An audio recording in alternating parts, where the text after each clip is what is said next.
Can we start?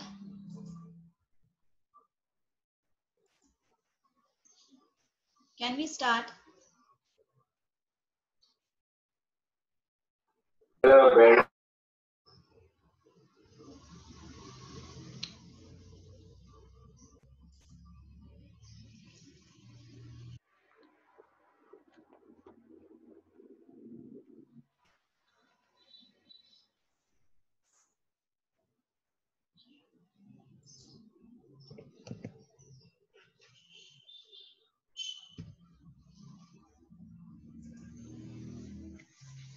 Good morning, everyone. So in the last class, we had seen various memories as well as actuators, sensors, and the various devices, output devices or the input devices which we can use.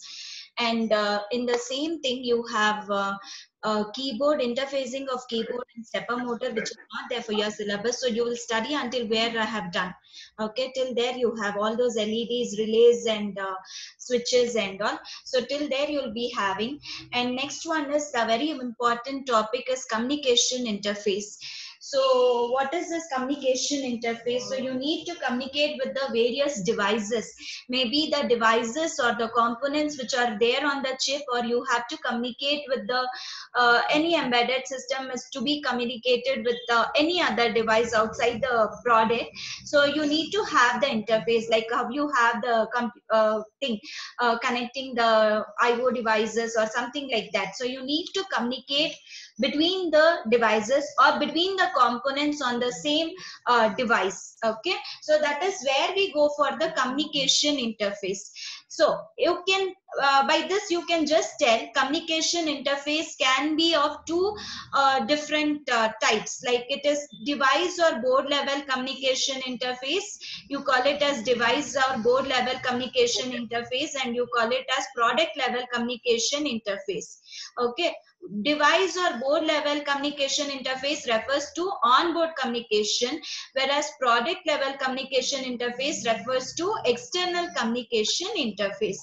Board level ಅಂದ್ರೆ ಆ particular board ಮೇಲೆ ಆ embedded product ಅಲ್ಲಿ ಯಾವ components ಇದೆ, like you have on the same chip you have a microcontroller, you have peripheral devices like memories, converters, expanders, LCD drivers or sensors, whatever. So you need to communicate. This microcontroller has to communicate with all these devices. It has to communicate with the memory, it has to get the data, receive the data, whatever. It should get the device input from the IO devices. So everything is there on the same chip, and each of the components should communicate with each other. Okay, so that is what is onboard communication. Clear? If you're communicating between the components in the chip, then you call it as onboard communication. What is product level communication? If you have to communicate with the external device, if the embedded system has to communicate with the external device, then you call it as product level communication, or it is referred to as external communication. So it can be serial communication or parallel communication. So when you go for serial communication, is that sometimes what happens, you have to see that the complexity should be less when you're communicating with each of the component, or it cost should be less. Everything should be kept minimum. So you will design a system in such a way that slower devices can be able to communicate. Okay, slower devices can be able to communicate with the system without you have the faster devices also, so it shouldn't slow down the faster ones. Okay, so the slower devices should also communicate, and the faster devices, it should not hamper the performance of the faster devices. Okay, so that is where we go for the serial communication, and to satisfy this, you will go for you have a serial bus. So there are many serial interfaces like I2C, ISPI, UART, one wire, etc. So all this you will study. These 4 types of serial interfaces you will study, which is very important and a compulsory question. And you have various types of parallel device bus interfaces like RS-232, Bluetooth, wireless LAN, and infrared communication. All this you'll be studying in this part of the topic. Okay, so now we will just go through one by one. We will start with the serial communication, that is bit by bit transfer.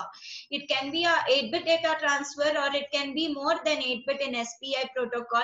So so these are the various types. How does these serial interfaces work? So how does these serial buses work? That is what we will see now. So bus, in the sense, what you mean by bus? What do you mean by bus? Bus means what? So it is just a connections. It is a protocol formats, and how do you communicate, all those rules and addresses and the procedures that define that, whatever it defines the rules, it will be on the bus. Okay, so first one is inter-integrated circuit bus. First onboard communication interface, which is a serial interface, is inter-integrated circuit bus. You call this as I2 bus. It is not I2C. It is pronounced as I2 bus. Inter-integrated circuit bus. Internally you are communicating. It is inter-integrated circuit bus. So it is a synchronous communication. It is not asynchronous. UART is asynchronous, whereas this is synchronous communication. It is bidirectional, two-way. You can transmit as well as receive, but it is half duplex. Okay, it is two-way, but it is half duplex. What do you mean by half duplex and full duplex? So you know that half duplex is only one person at a time. Half duplex refers to only one person talking at a time, and full duplex refers to both the people at the same time. Like walkie-talkie is half duplex, and the usual phone call is a full duplex. So inter-integrated circuit bus is a type of serial interface. It is a synchronous. It is used for synchronous communication. It is a bidirectional bus, but it is a half duplex. Only one person at a time. That is, either you can transmit or you can receive. So what does this I2C defines? What are the things it defines? What are the terminologies you use in this I2C that we have to see? So it was first developed by Philips Semiconductors in 1980s, and it is one of the easiest way where you have this communication taking place between the microprocessor and the chips in the television sets, and all comes under this. And so mainly it has got two buses. One is serial clock and serial data. Okay, there are two buses. One is serial clock and serial data. So what does serial clock bus do? It generates the clock signals required for the devices to communicate with each other. When you tell it is synchronization, there should be a synchronize between the transmitter and the receiver. So you need to have this clock signal to have the synchronization between the devices, two or more devices. When there are two or more devices, you need to have that synchronization. So SCL will be always I. Okay, it is a clock signal which is uh, generated by the master. Okay, and you have a serial data line where the data is transmitted or received on this data line. Okay, the transmitted or received data is transmitted or received on this data line. So you have many devices here. Okay, there are many devices. Say you have a microcontroller has to communicate with the memory, microcontroller has to communicate with the LCD driver, it has to communicate with some other peripheral device. There are so many devices, so the communication should happen between these devices. So you should know which is a master and which is a slave. So it allows multiple master. Remember, it allows multiple master. I2C will allow multiple master. So any device can be a master or any device can be a slave. It depends. Any device can be either a master or any device can be a slave. So master is usually the microprocessor or the controller which you are using. Okay, it is usually the microprocessor or the controller, and slave is just all those peripherals which are with which this controller has to communicate. As I said, memories agirbodu, sensors agirbodu, whatever the IO devices, whatever the thing which you have on the board. So now this master device, what it does, so I said there can be many masters because you may have many microcontrollers on the same chip. It is multi-processor system. So you'll have many processors there on the chip. So any processor or a controller can act as a master, and there will be other slave devices. So then it should know which master has to communicate, which master has got access to communicate. Okay, that is where the terminology arbitration comes into picture. That is, it is just a process to determine which of the masters on the bus can use this. Okay, which of the masters on the bus can use it, and like whenever there are more masters want to communicate, you should know which one has priority to use this. So that is what is called as arbitration. Okay, so I2C bus consists of two lines, two buses. One is serial clock and one is serial data. So serial clock is the bus which is used to send the clock signals, or which is used to generate the clock signals, and data is transmitted or received using this SDA bus. Okay, so there are, as we know, there are many devices on the chip. So anything can be a master and anything can be a slave. So if there are multiple masters, you need to choose which master has got the priority to send or receive the data. Okay, so now what is a transmitter? You know, transmitter which transmits the data, and receiver is one which receives the data. What is a master? Master is one device that generates the clock. This is the device which generates the clock, and it also starts the communication.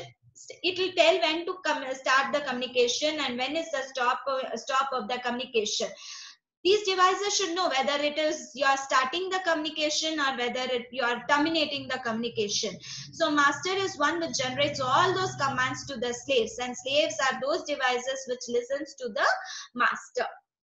Okay, so now when master has to communicate to a particular device, then this master has to know the address of the device. Is it, if suppose you want to talk to a person, you should either know is there her phone number, or you should know is there her address, so that you can go and just talk to them personally, or you can just call back if you have a phone number. So that is how these slaves will be given a particular address, and this master will communicate to that particular slave using that address. And the minimum bit is 8-bit transmission can occur in I2C. Okay, so that is what is told here. So now we will see how does this communicate. We know what and all is present. Now we should see how does this communicate with each other. Okay, so now these two buses, as you can see, these two buses are connected through the resistors to a power supply.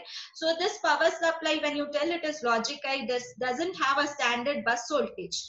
Only thing is, I said there can be many number of slave devices. It is just unlimited number of slaves, because you have various peripheral devices, various devices or components, small components on your chip.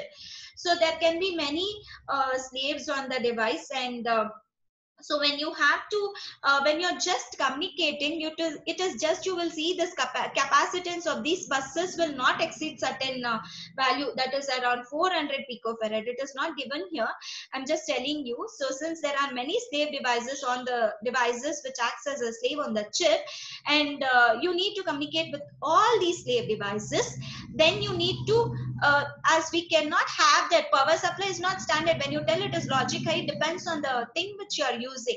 So we will just what you tell, you will just see the capacitance, the amount of capacitance or by the thing buses. So it will not exceed the 400 picofarad. Okay, so that is what is the thing which you have to know. And then you have so whenever, if you tell when it is activating a line, okay, whenever it is activating this line, then it is that means you are pulling this down. Okay, it is not that it is at high. Okay, you are just pulling it down. So if at all when both the buses are not working, like when both the buses are free, then they are pulled high. Okay, when both the buses are free, then they are pulled high. If suppose you want to use a bus, then that pull low. Activating STA, it is pull low. Okay, so it is like wired and kind of thing. And so what is the procedure now? Okay, please just listen carefully. What is the procedure for this to communicate? Okay, so first step is, you have seen, no, this is a master, these are the slaves, you have SCL line and you have a STL line. So SCL line is connected. See, SCL line, it will send the commands or the clock signals, everything. So these clock signals are even connected to the devices, and since these have to communicate with the master, all these things, all the devices are connected to STL lines also. Okay, so this is a two wire communication bus. I2C, I'm sorry, I2C is two wire, one is SCL and one is STA, two buses. So it is two wire, it is called two wire. Okay, so now what is the first step?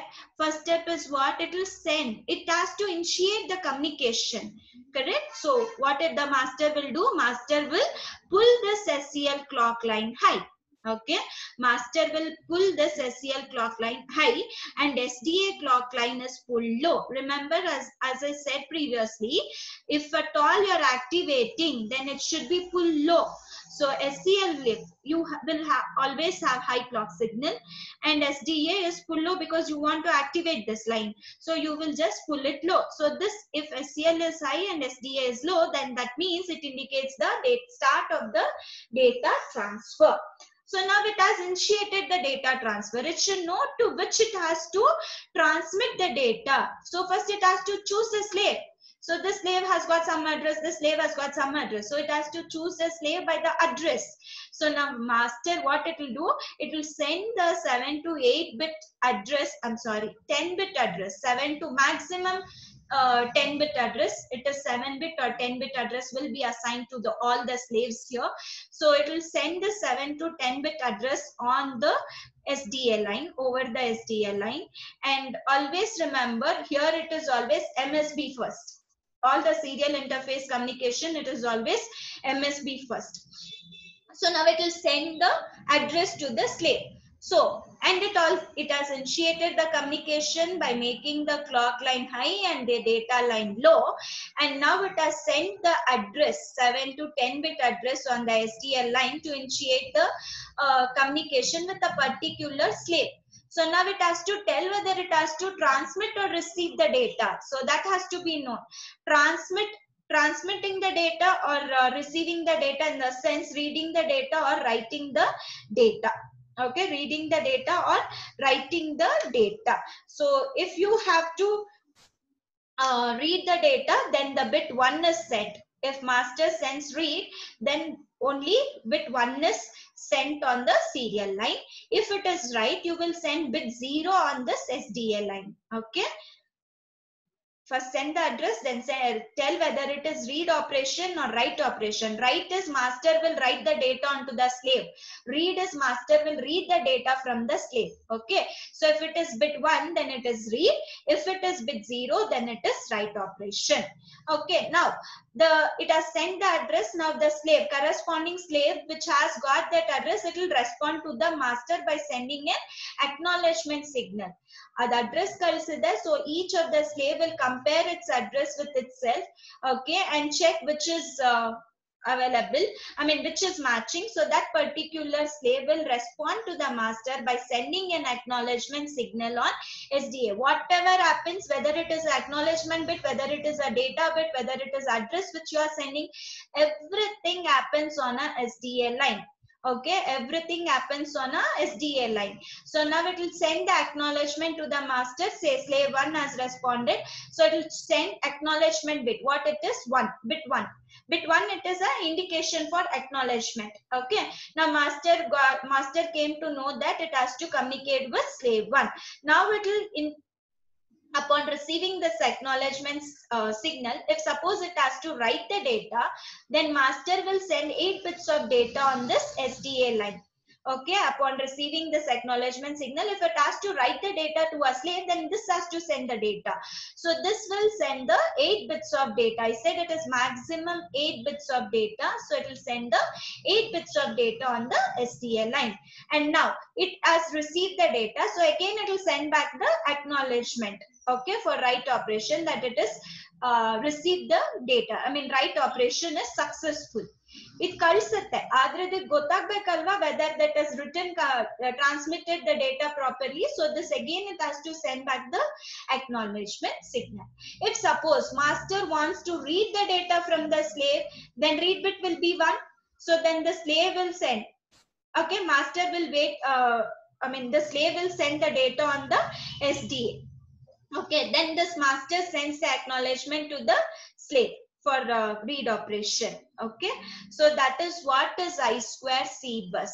Okay, clear? I square C bus. This is very, very important topic. It has been asked many times, any kind of bus, but I square C is the most commonly asked question along with UART and the SPI bus. Okay, so out of 4 you can get any of the 2.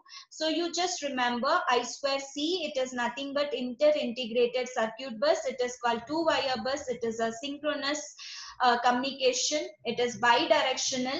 It is half duplex. Only thing is half duplex because at a time you can either transmit the data or receive the data. You cannot do both the operations simultaneously. Okay, and this was designed by Philips Semiconductors. So it consists of only 2 wires, SCL and SDA. SCL stands for serial clock, SDA stands for serial data. Serial clock is used to synchronize the operations between the master and the slaves, or it is between the various devices. And serial data is used to transfer the data on this bus. Okay, either it can be address, any kind of data transfer takes place on this SDA bus. And I square C allows multiple masters, but only one master can be chosen. There are many slaves, unlimited number of slaves you can have. And what else? So if at all you want to have this active, you will pull this down, and SCL is always made active high. And sometimes you remember that if suppose slave is not ready to communicate, it will hold this line.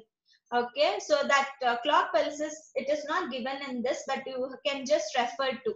Okay, so adu there, it should wait. Then master will wait for that communication to happen. And what else? Yeah, so master will initiate the communication or it will terminate the communication. Commands will be given by the master, and slave will just do as per the commands given by the master. And so the steps to initiate this communication is SCL will be made high, SDA will be made low to indicate it is a start of the communication. And once the clock signals are generated, master will send this address 7 to 10-bit address on the SDA bus, and the corresponding slave will respond. It will just compare with the address assigned to them, and whichever the address of the slave matches, the corresponding slave will respond to the master by sending an acknowledgement bit on this SDA bus. Once this master receives the acknowledgement bit, it will initiate whether the data transfer. If it is read, it will send 1 on the data line. If it is write, it will send 0 on the SDA bus. So if at all master is writing the data onto the slave, the transmitting, then this master will just send the data to be written on the SDA bus. Maximum it is 8 bits, so it will send 8-bit data on the SDA bus to the corresponding slave, and the slave will send an acknowledgement that the write operation is successful. If suppose master has to read the data from the slave, it will first send bit 0 to initiate it as read operation. Then slave will send 8 bits of data on the SDA line to the master, and then master will acknowledge the read operation. Clear? So this is about I2C bus. Then we have, the other SPI bus is serial peripheral interface bus. So one difference between this I2C and SPI is I2C is arc duplex, and serial peripheral bus is full duplex. Okay, just a second. Sorry. So serial interface, peripheral interface bus is also a synchronous communication. It is also a bidirectional, but it is full duplex. Full duplex in the sense, transmission and reception takes place simultaneously. There it is 2-wire, it is 4-wire serial interface bus, and it is usually this you use by the microcontrollers like PIC microcontrollers, AVRs, and ARM controllers. Most of these microcontrollers go for the serial peripheral interface because it is a bit faster when compared to I2C bus, and as it is, and most importantly, it is full duplex. Okay, and this was designed by Motorola. That was by Philips, and this is by Motorola. So here, master is most of the times it is always a microcontroller is a master, and it is only one master communication. It will not support multi-master communication. Slave can be, as I said, slave can be anything: sensors, various modules, memories, interfacing circuits. Modems and all those comes under this slaves, any kind, same as that we studied in the last thing. So it will not support master, multi-master, and this is usually used for short distance within a circuit board communication. Okay, so same way the master only will initiate the communication. It is always initiated by the master, so it will generate a clock signal. Always a clock signal frequency will be lesser or equal to that of the slave. Okay, maximum frequency that the slave supports. Okay, so that is one thing. And here, what is the thing is, you have the SCL line which is same as that of the I2C bus, and one more thing is, you have, I said 4 wires it is, yes. So you have one is SCL, one is master out slave in, master in slave out, and then this is slave select. So these are the 4 buses which you have. Clear? SCL, master out slave in, master in slave out, and slave select. It is slave select. Okay, so master out slave in, that is master is sending the data. If master has to send the data to the slave, then it will send the data on MOSI pin. MOSI bus. If the slave has to output the data, then it will output, or it will send the data to the master using MISO bus line. So one important concept here is that it will work on the shift register concept.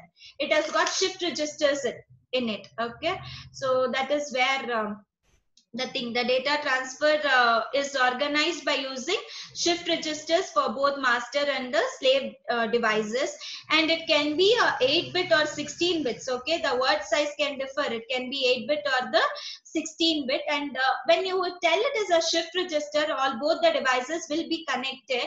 I'll just write it off here. It will be connected in the form of ring form. Okay, master, the slave. So this is how the communication takes place. it is in a ring form. Okay, so like this. So here the bits one, I said if at all you are considering 8 bits, so it is 1 to 8 or 0 to 8, whatever.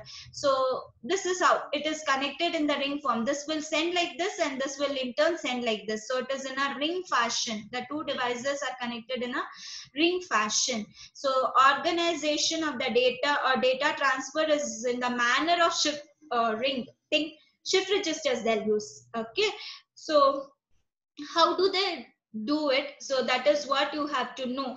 So always see, this clock signal is always full high. Okay, it will generate the clock signal in order to have the synchronization between the two devices, between the master and the slave, and only one master will be activated at a time. So if at all it has to now master has to communicate with any of the slave devices which are here, then it has to send the select, there it was addressed, here you will send an active low signal on slave select. Okay, SS is slave select, so you will send the active low signal on slave select. So these slave selects signals are connected to all the slaves, so whichever matches, so that slave will be activated.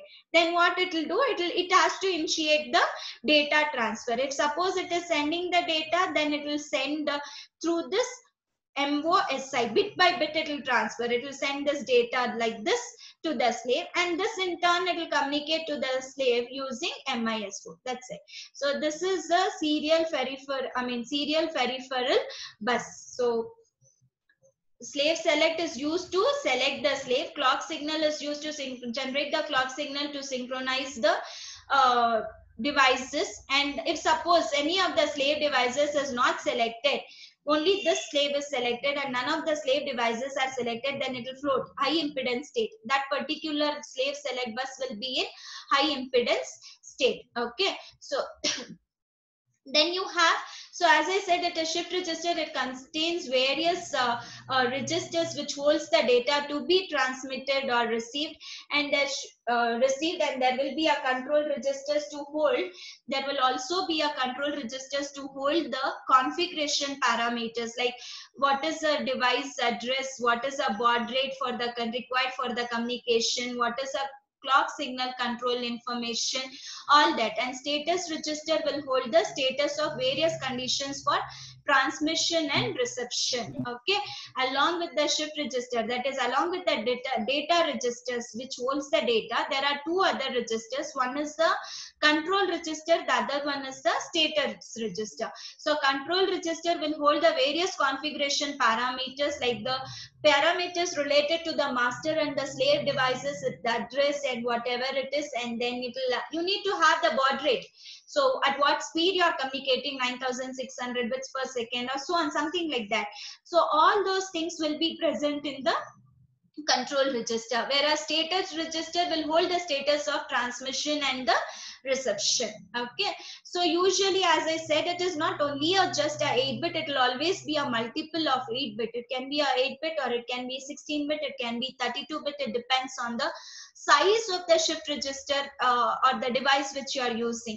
Okay, so master and slave devices, both it will contain a shift register. As I showed here, it will have a shift register here. Here also it will be a shift register, shift the data like this in a ring fashion. So it depends on the size of the shift register, the master and slave or the device which is having. So the data size of communication varies. Okay, so it is usually the multiples of 8. And as I said, the data, if suppose the transmission from master to slave, then the data has to be transmitted through MOSI pin. If slave has to transmit the data to the, if master is reading the data from the slave, then master in slave out. Slave is outputting the data, input to the master. So master in slave out bus is used. Okay, so that is about SPI interface. Then comes UART, which you have already studied. It is stands for Universal Asynchronous Receiver Transmitter. Those two were synchronous transmission and reception. So this is about asynchronous receiver and transmitter. Okay, so asynchronous receiver transmitter is it is just asynchronous. So here what happens, you should know what does this UART consist of, which you will be using in the lab. So it is used to send or receive the data from one system to the other system, and this is the fast communication. Okay, so I didn't tell you the frequency of the SPI. Frequency of SPI would be 10 megahertz. Okay, it is 10 megahertz, and yeah, and this one advantage of this SPI is it will use the master's clock itself. No other oscillators are needed to generate the clock signal, and interfacing is very simpler in this. So those are the advantages of SPI. So when it comes to UART, it is a device which is used to communicate between the systems or whatever. So it is a fast communication. So it needs only two wires, one wire for transmission and one wire for reception. Okay, it needs only two wires, one wire for transmission and one wire for reception. So now what this transmitter will have, you need to communicate the data, communicate. So you need to have some register to hold the data. So this transmitter will have the transmitter hold register. It will have the shift register, because as we have seen in the lab, you remember the data to be sent. No, that is not it done. So you should know how many bits are transferred. Say you have to send 8 bits of data, and you're sending bit by bit. So that bit should it should give a space for the next bit, is it? So you have 8 bits of data. First you have this receiver register. Okay, this is a receiver register which is there, and you have a transmitter register. Okay, so now you will send this data. So this data will come here, 1. Now again, this bit has to be transmitted. So it has to make a space. So this bit has to be shifted this side. So then the second bit will come and sit here. So that is, you need to have a shift register. Hold register is to hold the data. Shift register is to shift the bits so that all the 8 bits are transmitted. And there will also be a control register in order to have the control among the transmission and the reception. Same as that of the transmitter, even the receiver side, the receiver will also have the receive hold register, receive shift register, and also the control register. Okay, all those registers will be present. Yeah.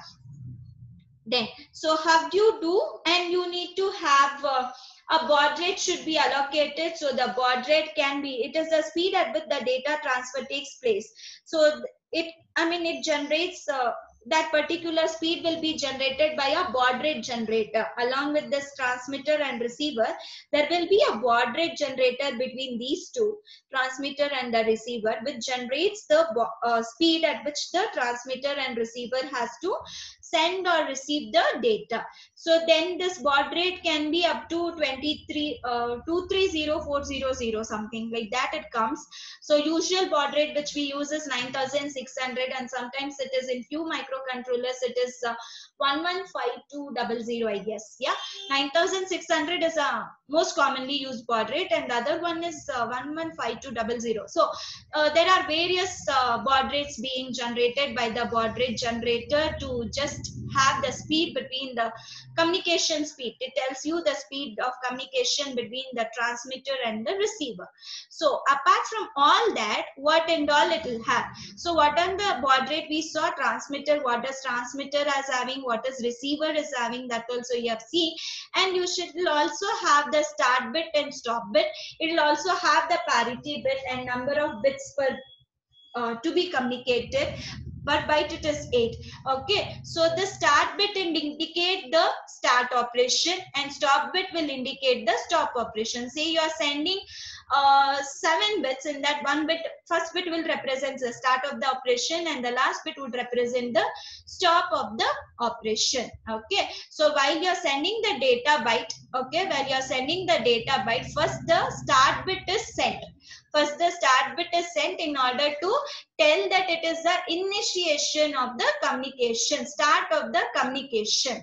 Okay, so the least significant bit of the data byte follows the start bit. So LSB, it is your start bit. Then you will have the data bits to be communicated. So now it has to know. So you have many devices. So it will be keep polling. Polling in the sense it will keep checking which is whether it received the start bit. Okay. keeps following the devices whether to know whether it has received the start bit.